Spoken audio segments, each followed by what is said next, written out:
manawagan ka, baka sakaling... Oo, na nauurilatan niya ako dahil nga kinausap niya ako. Eh, hindi ko nga sila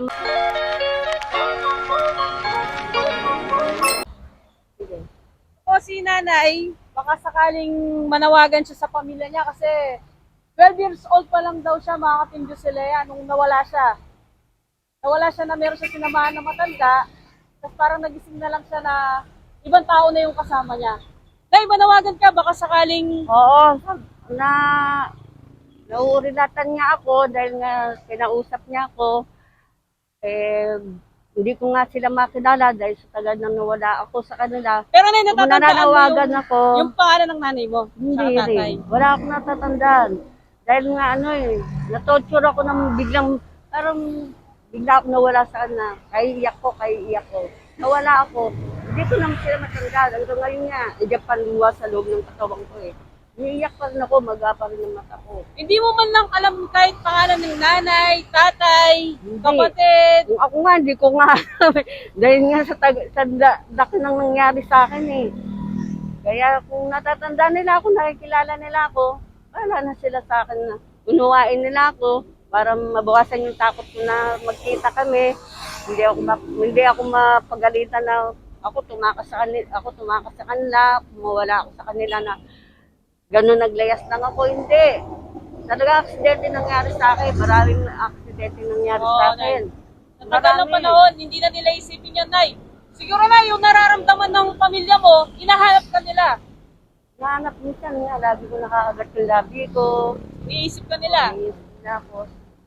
Kasi isipin mo, Nay, sino pa naman yung magulang na gustuin mawalan ng anak? Ako din, ganun din. Sinong tao lang ako para umiwalay sa mga magulang ko? Oo, yun nga po, Nay. Mahirap yun, nag-iisa ako. Siyempre, alam ko, sinilang ako, marami nagmamahal sa akin, tapos bigla ako mawawala. Andiyo pa rin ang andiyo pa rin ang pagluwa ko. Talagang hanggang ngayon, lumuluwa ako. Dahil lalo kung naiisip ko pa yung mga aksidente na nangyari sa akin.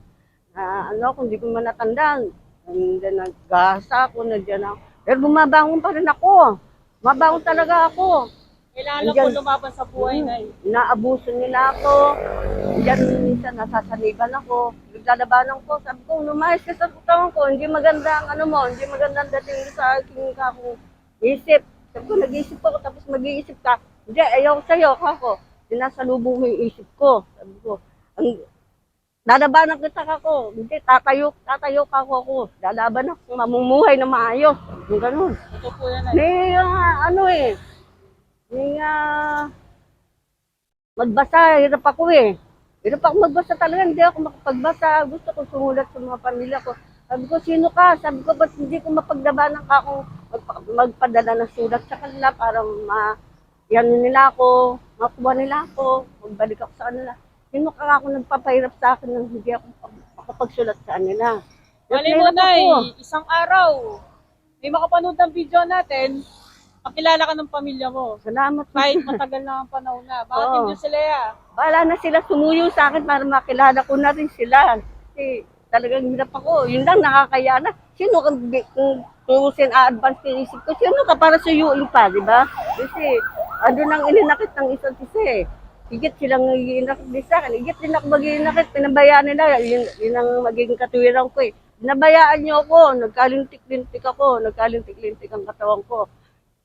Pero bumabangon pa rin ako para makaahong ka ako. Pero maasa pa rin ako, makakasama ko pa rin kayo. Ano lang ako yun? Nasa isip nyo lang, Nay. Oo. Basta lagi lang po kayo magdasal. Malay nyo po. May makapanood sa video nyo, makilala kayo ng pamilya nyo, kahit bata ka pa lang nung umalis ka, hindi po natin masabi, Nay eh. Malay nyo po, di ba? Kaya manalig lang po tayo palagi, Sabi ko Nay. siguro kahit matanda na ako, mahal pa rin nila ako, makakasama ko pa rin sila. No? Totoo po yun. Meron pa rin pong way. Ang taas po talaga, hindi po tayo papabayaan. Basta lagi lang po tayo manalig sa Kanya. Di po natin alam yung milagrong ibibigay niya para sa atin, Nay. Ito, itong nangyayari sa akin. Parang lagi ako matapang, matatag. Iniisip ko na lang, minagro lang ito nangyayari sa Milagro akin. po talaga, Nay. Yun po Ito talaga nga ako yung mga milagro, mga matitinding milagro nga ako. Saan to? Sabi ko na. Opo, Minsan, totoo po yun. Tatawagin nila ako, hoy, Mabaging Maria. O, hindi ako si Mabaging Maria. Mahirap yan. Hindi ko kako alam ang ano yan. Sabi ko, huwag mo kako kung tatawagin ganyan. Dahil meron tayo kakong kasabihan na may kanya-kanya tayong relinyon. Ayoko kako nung ganyan. Pero nakikita po sa inyo, Nay, napakatatag niyo po. Oo. Talaga nagpapakatatag ako ng gusto. Ay, kahit nilalagnat na ako. Gusto ko man magpa-check up. Gusto ko man magpa-x-ray. Hindi kaya ng ulo ko. Sumusugod ako talaga. Ginaganon talaga ako. Ganun, hindi ko kaya. Pupunta ako sa butika. Bibili ng gamot. Bibili akong gamot. Ganun din kako yun eh. Yan din kako yun eh. Bibigyan ako ng reseta, yun din ang aatod sa akin gamot. Ganun din po, Nay. Iinumin ko, di kaya ko. Sino Lalakas ka? si Nanay. Oh. Pero sakali, Nay, manawagan tayo kung ako po si Nanay, baka sakaling makilala pa rin siya ng pamilya niya, mga Team Joselea. Nay, ano po kayo? Sa mga nanay at tatay niyo po. Nay, tay. Baka makilala niyo pa ako. Hindi ko sinasadyang naligaw ako at nawala sa inyo. Mahal ko pa rin po kayo. Kunin niyo na po ako. Hindi ko po kayo makilala. Masyado po pati mata ko, natabunan ng luha. Para na po kayo gumawa ng paraan. Gala-gala lang ako ganito. Bumulot lang ako ng kalakal. Sa awa ng Diyos. Ito, binigay niyo sa akin itong kariton. Pero Para ako patulong sa makapag-arap paghahanap ko. buhay, no, Nay? Nakakakain naman ako maayos, nakakatulog. Sa mga araw-araw. Kaya lang, sa tulong nga ng Diyos, kahit matitindi ang mga karamdaman ko, yakap niya pa rin ako nakakatulog, nahihimbing, gano'n. Nakapaglalaba pa nga ako sa hindi ng mga problema ko eh. Laban lang, Nay. Ganyan mo lang po talaga yung buhay, Nay eh. Nanay, kung ano man po yung mangyayari sa inyo, lagi lang po tayong manalig sa taas. Huwag po natin kakalimutan magdasal. Nakikita ko naman po sa inyo talagang nananalig po kayo sa taas. Tsaka pasayahin po kayo, Nay. Kahit ano pong dagok ng buhay na nangyayari sa inyo, lumalaban pa rin po kayo. Ngayon yan, ako, malaking papasalamat ko sa inyo. So, kaya pumayag ako agad eh. Pero, andun na, kinakabahan ako, andun na nag-iisip ako. Sabi ko, hindi ka ako, sige. Pwede ka ako dahil karanasan ko to, makakatulong kayo sa akin ka ako. Sige, sabi ko, maraming salamat ka ako sa inyo ng dalawa. Maraming salamat ka sa lahat ng tulong na binibigay niyo ngayon sa akin.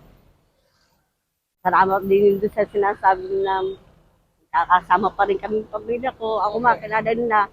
Siguro, makikilala ko sila dahan-dahan lang pagkasama na nila ako. Pero hanggang ngayon, hindi ko pa sila kasama. Hindi. Pero taga-Kutod lang kayo, Nanay. Yan lang, San Pedro ng San Pedro Kutod. Tapos araw-araw po kayo nangangalakal.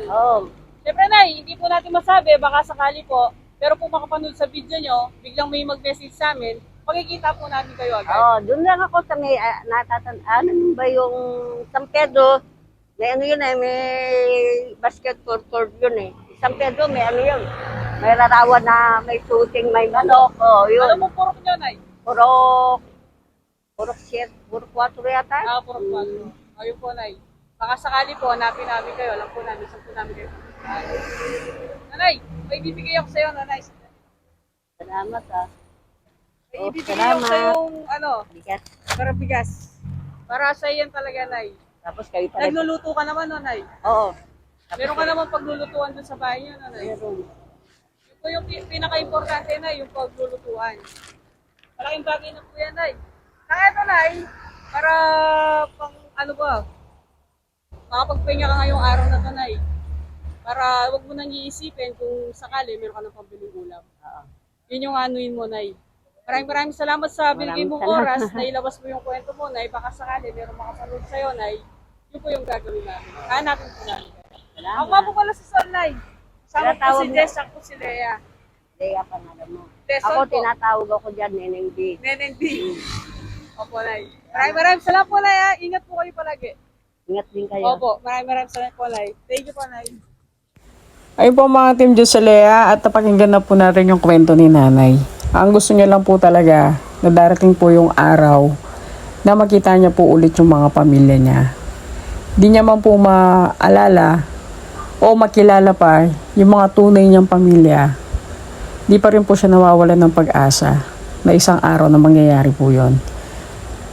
Ayun po mga Team Joselea, maraming salamat po sa inyo. Basta huwag niyo pong kakalimutan mag-follow at mag-subscribe sa ating YouTube channel. Paalam po, God bless po sa lahat. Salamat po.